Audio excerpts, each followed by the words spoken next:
Yeah, when did I go over there? Tuesday morning? Wednesday morning. Wednesday. I called you Wednesday morning. That's when we started discussing. You guys need to get everything that I just.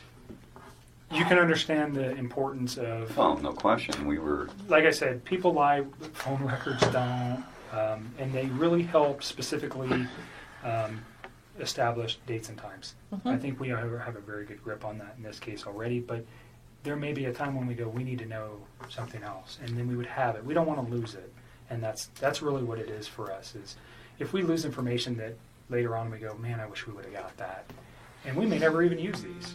We may never even look at them, but if we have it now, then we don't worry about losing it. So I appreciate you being cooperative and giving it to us. Yeah. So the first thing I wrote was text messages between Chris Watts and attachments.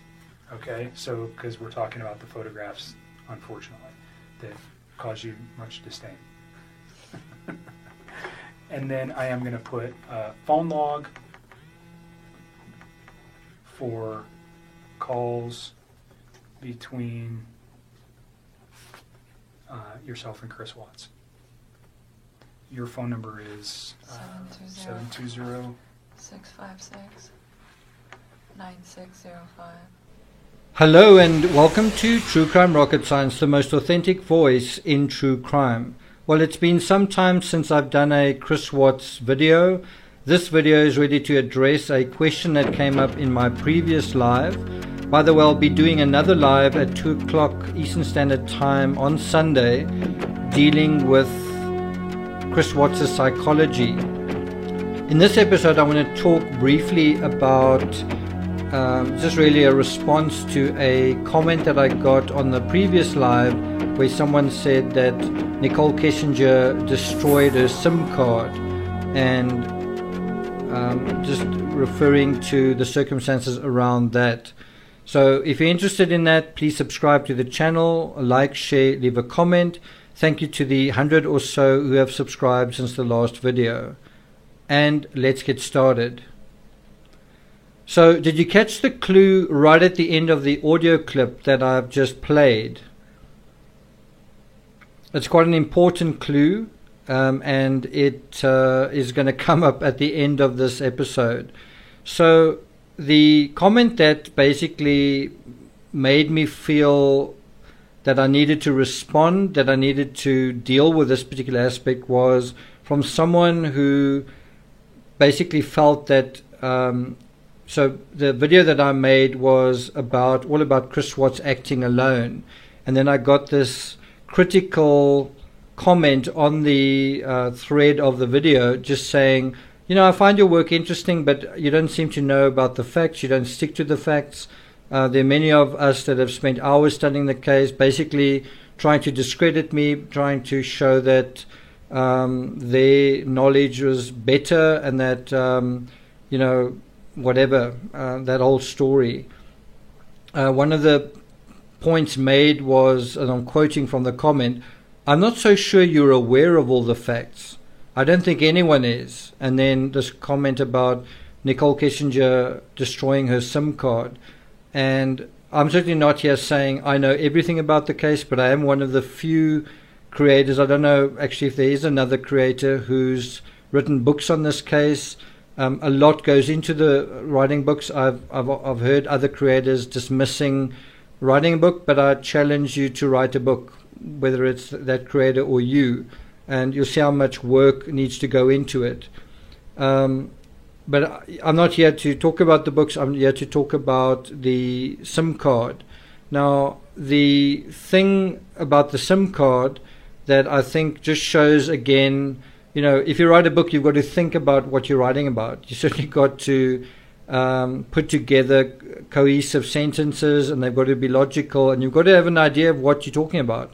You can't write a book without having theories, without interpreting what you're looking at, without holding it together. You've got to provide background, you've got to provide backstory, you've got to provide sources, you've got to tie it all together. And that is what you do in a book. And so something like talking about the destruction of the SIM card, often when someone challenges me on a point, and I'm not unhappy to be challenged, But I am unhappy if I say, okay, well, based on my research, I remember finding that information in the past. Tell me where you found your information. And almost every time, without question, there's a reluctance to do that. There's a reluctance to say where they got information. I think it'll invariably be from a Reddit forum, or it'll be from another YouTube creator. But what they won't do is say, well, here is the exact information that I'm talking about. So that's what I'm going to do in response to this. And when you find information, it's specific. You get the context of it, you get the whole story. So the whole thing about the SIM card being broken comes from a text Nicole Kessinger sent to Kobach on the morning of August 23rd at 33 minutes past 8. And she sent it from her phone, from the number that you just heard her saying. And it's also the number she refers to in a work email from June, I think the 12th of June. And so this is clearly her number, right? And so in a text from that number, she texts Kobach, quote, got access to my old phone and the SIM card is broken, so I couldn't swap them out. She says, I need to either find a phone or I need to go to Verizon. But the part that I want to highlight here is she says she's talking about her old phone. And in the same sentence, in fact, 3 words after my old phone, she says the SIM card is broken. Now, how I read that is she's saying the SIM card to her old phone is broken. Now, bear in mind she's in communication with a CBI agent, and the CBI agent at this stage already had use of, I think, the handset. I think they'd already downloaded the information from her handset. So why would it make sense to break the SIM card when she'd already given her phone to them?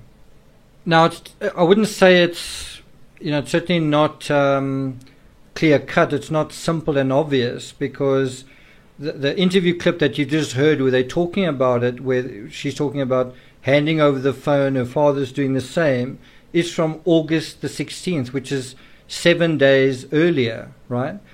And obviously by the August 23rd, when she's talking about accessing her old phone and the SIM card is broken, there she's talking, that was actually recorded, I believe, where you actually see them in the interview room, that I believe was recorded that day, August the 23rd. I could be wrong, but so the point that I'm trying to make is, if that was an issue, her breaking the SIM card, you would expect that would have come up in the discussions, and it doesn't. What comes up, and it's something that he says, Kobach says to her, he says something along the lines of, what concerned me was, or he says, initially you drew concern from me when you told me that you deleted everything from Chris, right? But by a couple of days later, that concern had faded because she was cooperating. Kobach even says to her, you should take your mind off the case and go out with some friends, right? What is also interesting, and I think worth pointing out, is on the 22nd of August, that was the day that she actually lost her job at Anadarko. She was working with Tasman, I think, Geosciences, and they were kind of, she was, she was being hired out, I guess, by Anadarko. I can't quite think of the correct term for it. I don't know if you want to say that she was a consultant or something. Her direct employer was Tasman Geosciences, but she was effectively working for Anadarko through Tasman Geosciences. I know if I don't say this, I'll get people nitpicking and trying to be absolutely accurate about it. And we do need to be accurate about it, but the point that I'm just trying to make is that she kind of lost her employment the day before this text was sent. And what you can imagine is now she's going to be looking for a new job, and if she's going to look for a new job, she can't really afford to have other things come out, because then she'll just lose that job all over again. I'm sure many of you don't really care about that. You care more about Nicole Kessinger getting what you think is due to her. But if you look at it from her perspective, she probably was concerned about damage control. And look at what happened. She did ultimately lose her home. I don't know if it's true that she had to go and work in another state, but I do think that the damage was such that she did struggle to find employment. I could be wrong. But you can imagine that she would want to limit the fallout of that. I guess the part that I want to emphasize is just that this eagerness to say that, the phone that was, the SIM card that was destroyed was related to the SIM card that she was using at the time that she was texting Chris Watson. I don't think that is the case. I do think it's possible that is the case. By saying that, I'm just trying to say that I certainly don't know everything regarding this case. So I think it's possible that that could be the case. I just also think that that's unlikely, because I think if that was the case, it would have come up. And also, I don't think she would be talking on the 16th, 7 days effectively before that text that she sent. I think it would have come up then, and I don't think they would have been talking about, we want to give you the phone, when the SIM had been damaged perhaps a week later only. The other thing, which is I think quite silly, is if you damage a SIM card, that's not going to make any difference to retrieving the text. You're going to get them from Verizon, and they did get them. We do have the text from August the 12th sent to Charlotte, although I think those texts they actually got from Charlotte, interestingly. So no one is arguing that Kessinger didn't intend to delete the texts. No one's arguing that, and I'm sure that she won't argue it either. Kobach knew that, that, and I know that. So no one's arguing that she wasn't trying to get rid of that information. What I think we are arguing is that she intentionally broke the SIM card, and that's part of her destroying evidence. I see that as trying to jump on the bandwagon to make her out to be something worse than what she actually is. I also think it is misinterpreting that particular text she sent, and we know that text was sent from her phone because she gives the number in the interview. If you think that that's not accurate, you can just look at the number given in the email on June the 12th. Now, someone said something very interesting on that, which is definitely worth considering, is that on the 11th, Shanann posted a video saying that she was pregnant, and then the very next day she emails Chris Watts saying, thank you for being honest with me. Thank you for telling me the truth. Someone else was just saying, that the old story about that the affair went on for a lot longer than they were saying.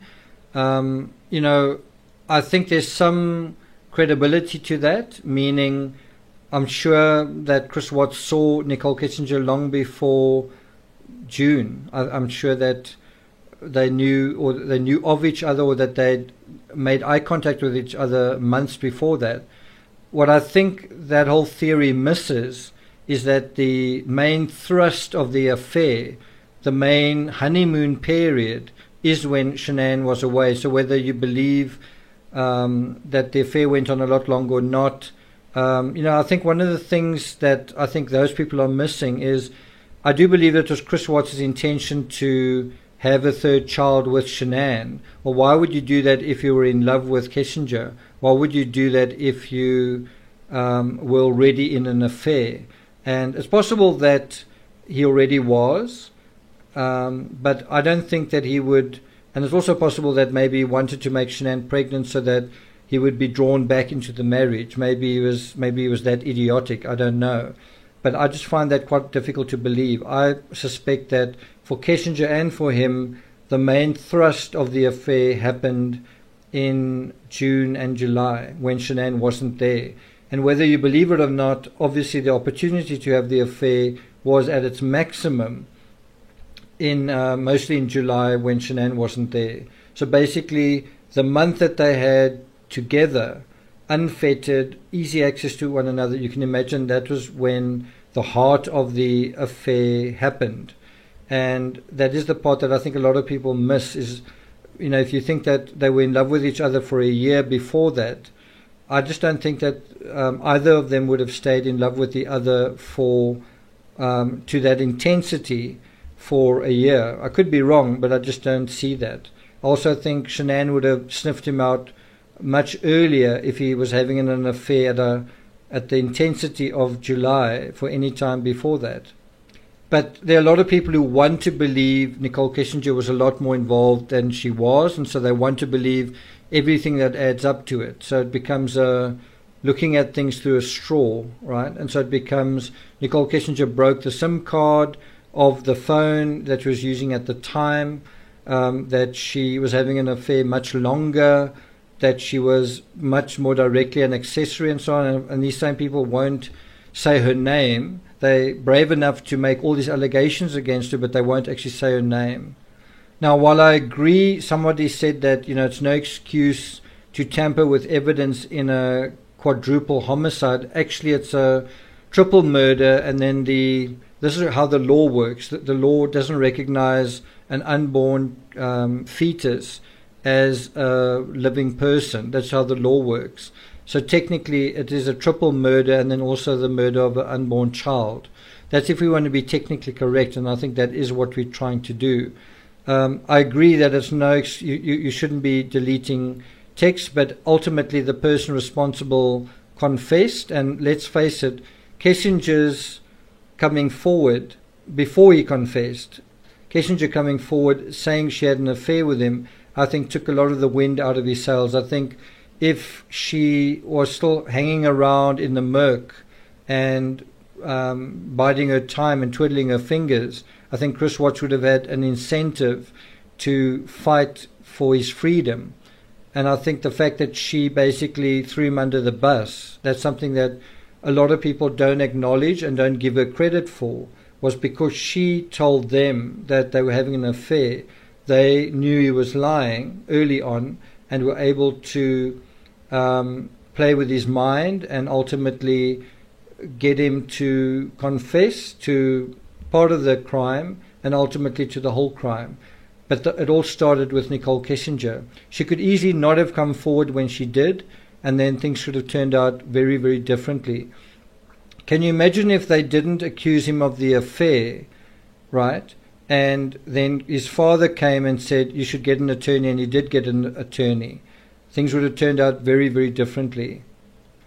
I also want to compare Nicole Kessinger to other women who have been referred to as the most hated woman in America, like Jodi Arias, who in a very brutal way killed her boyfriend, and also Casey Anthony, who some people suspect killed her own daughter, right? She was found innocent, but a lot of people suspect that she deliberately killed Kaylee. And so what is happening here is people want to believe that somebody who used a knife and shot Travis, in an absolute bloodbath, a very gruesome scene, and someone else who allegedly killed her own child is on the same level as somebody who deleted texts. And there's an army of people out there that really believe that Nicole Kessinger is just as bad as Jodi Arias and Casey Anthony. And that is the danger in our society, is because you feel strongly enough, because you believe strongly enough, that's enough. And so when you see something like this about the SIM card, because you believe all these other things you believe, you don't really look at the information in a factual way or in a contextual way. You just feel that it adds up to what you believe, and so you add it up. And the Chris Watts case is one case in America, right? In isolation, it's not really a big deal. It's one case in America that caught people's attention. But to me, where it's important is you look at the Chris Watts case and can you see reality? And that to me has been the most shocking thing about the Chris Watts case. Isn't so much the Chris Watts case itself, although elements of it are very shocking. What he did to his own family, his own flesh and blood, the whole oil tanks thing. But to me, something that's almost more shocking than that is the post-truth of the Chris Watts case, the witch hunt, the continuing witch hunt for Nicole Kessinger, and based on deleted texts. And I know what you'll say. You'll say, what about the ping? What about the clear photos of the woman wearing the ponytail and all of that nonsense? But it is a witch hunt. It is people running after a woman who they believe to be a witch, to someone that they believe to be evil and whatever other word you want to say. And that's based on belief. If there were facts to support that, you would imagine that the CBI and the district attorney would look into it. You would imagine that Chris Watts would at some point implicate her, and he never has. So I think the witch hunt for Nicole Kessinger says a lot more about a lot of the people in true crime than it does about Nicole Kessinger. And I think you've got to ask, what is the lesson learned from all of this? So if the next Nicole Kessinger comes along, what should she do? Right? Given how much she's suffered already, she's lost her job and her house. Should the next Nicole Kessinger come forward and talk to the police, or should she lawyer up? Should she do everything behind in order to protect herself? Of course, the irony of the Chris Watts case is you had another case just up the road where someone did admit to all of these things. She took a plea deal. She admitted to cleaning up a bloodbath. She was actively involved in a very, very brutal murder of Kelsey Bereth. And you don't hear a peep from these same people who want to demonize Nicole Kessinger. Here's someone just up the road who is more than guilty of all the things that they think Nicole Kessinger might be guilty of, but they're not interested in Crystal Kenny.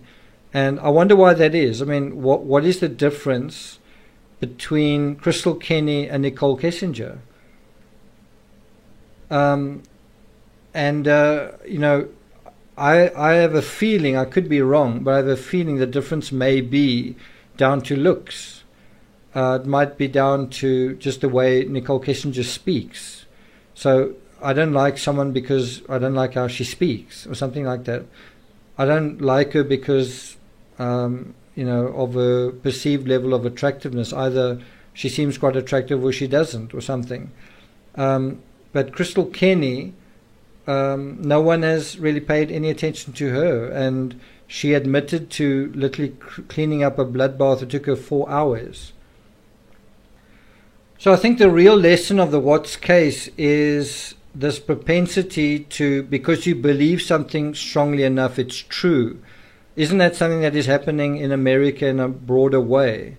You know, people talk about facts and they think they know what a fact is, and they use these facts to support what they're talking about, like this whole broken SIM card thing. And yet when you go and systematically deal with what we're talking about, it doesn't actually support these beliefs. And that, I think, is the great value of the Chris Watts case, is it shows how destructive basing your life and your theory of life and your attitude to life on strong beliefs and strong emotions, where it's going to get you. And you might say, no, well, I think that's completely justified. I think having strong emotions and strong beliefs does justify me. Well, if you apply that to the Chris Watts case and you say, well, Nicole Kessinger really believed Chris Watts and what he said, and she had very strong emotions, she really loved him. Look at the world of pain that got her in. And conversely, if you take Chris Watts and you say, you know, he really had strong feelings towards Nicole Kessinger, and he believed that his fairy tale with her would work. Look at the nightmare that caused. I hope that's food for thought. I hope it is going to get you to think about things in a different way, not only in terms of the Watts case, but in terms of your life, your context, your environment. And it's very important that we do get things right with things like a global pandemic going on. It's really important that we do have a good sense of what's going on in reality, and we don't just simply take something we've read on social media as gospel. Thank you for listening. If you haven't subscribed to this channel, please do like, share, leave a comment, and I'll see you guys next Sunday for a live on the Chris Watts case at 2 o'clock Eastern Standard Time. Thank you for listening.